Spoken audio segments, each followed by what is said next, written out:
Je m'appelle Emmeline, j'ai une double formation universitaire en audiovisuel et en muséologie, et mon travail se trouve donc naturellement au croisement de ces deux champs de recherche.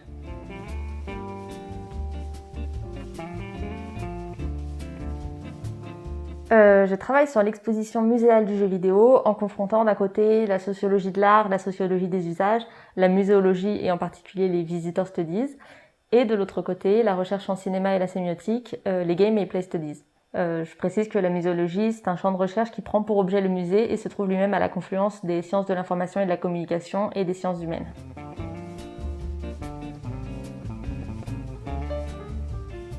Alors, le jeu vidéo, c'est un média jeune et son exposition encore plus. Donc les quelques études qui ont été faites, ce sont des études de cas qui s'intéressent à des expositions en particulier ou une recherche plus générale sur le processus de patrimonialisation du jeu vidéo. Mon constat initial s'est formé en visitant des expositions de jeux vidéo, d'abord sous la forme d'un c'est nul, et ensuite parce que j'ai cherché à comprendre pourquoi je trouvais que c'était si nul. Pourquoi est-ce qu'on n'a aucun mal à produire des expositions passionnantes sur les arts et les sciences et techniques, mais pour le jeu vidéo, on doit se contenter d'un Game Story au Grand Palais qui cherche à montrer l'intégralité de l'histoire du jeu vidéo en essentialisant certains jeux pour en faire des archétypes d'une époque, ou alors de jeux vidéo l'Expo à la Cité des Sciences et de l'Industrie, où on dispose plus qu'on expose des jeux sans réflexion pour guider le propos.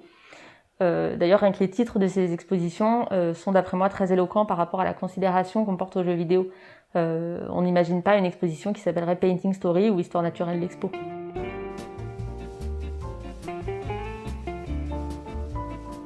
Alors, ma première question, et celle d'où découle ma réflexion, c'est de chercher à définir si la formule exposition de jeux vidéo est un paradoxe. Le jeu vidéo est par nature populaire, créé par les joueurs et joueuses au quotidien qui lui insufflent le sens qu'ils et elles donnent à leur pratique. Et une partie du jeu ne peut prendre de sens qu'au bout de plusieurs dizaines, voire centaines d'heures, une condition qui est quasiment impossible à reproduire dans une salle d'exposition. À l'inverse, le musée est une institution qui témoigne de la reconnaissance de son objet d'un point de vue patrimonial. Il conserve, étudie, expose à destination de public.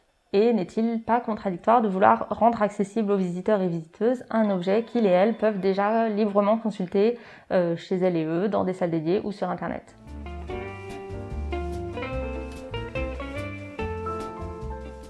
Alors mon premier constat, en réponse directe à vos premiers questionnements, c'est que l'approche muséale, parce qu'elle permet à la fois l'archivage, la compréhension et la transmission de son objet, est à privilégier pour le jeu vidéo. Parce qu'elle permet non seulement de conserver l'œuvre en elle-même, le code, et d'en garantir l'accessibilité et l'usage par les supports physiques qui sont diptyques pour le jeu vidéo, puisqu'il y a à la fois la cartouche, le CD, etc., et la machine. Là où une patrimonialisation classique tend à conserver une mémoire de l'objet, l'entrée des jeux vidéo au musée se révèle être une conservation des usages. Mon travail est donc en premier lieu un manifeste pour une conservation muséale du jeu vidéo adaptée à ses besoins. En second lieu, je cherche à définir des modalités d'exposition adaptées à l'objet jeu vidéo. Je commence par décortiquer les règles de l'exposition classique, basées sur la vision, qui se focalise sur les objets accrochés au mur ou posés au sol, et où il ne faut pas toucher, ne pas parler, ne pas courir, et où les corps sont ainsi contraints par tout un tas de règles de comportement. En fait, lorsqu'on conçoit une exposition, on feint de croire que tout ce qui compte, ce sont les objets exposés, alors qu'en réalité, une exposition doit se construire autour de la présence des publics. Ce sont eux les acteurs principaux de cette mise en scène qui est créée pour eux finalement. Et en étudiant à la fois les play studies et les visitor studies, qui sont des sous-champs à chaque fois de la muséologie et des game studies, où on va étudier la réception de la part des joueurs et des joueuses et des visiteurs visiteuses, se dessine un tas de parallèles, puisqu'il y a dans la conception d'une exposition les mêmes réflexions que pour le design d'un jeu.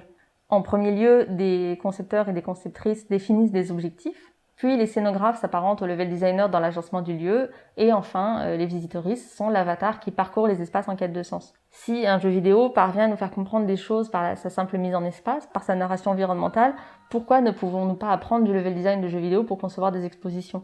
Le jeu vidéo a compris que c'est l'histoire même que l'on cherche à raconter ou la thèse que l'on cherche à défendre qui doit guider la construction de l'espace. Donc, est-ce que l'exposition n'a pas tout à apprendre du jeu vidéo ?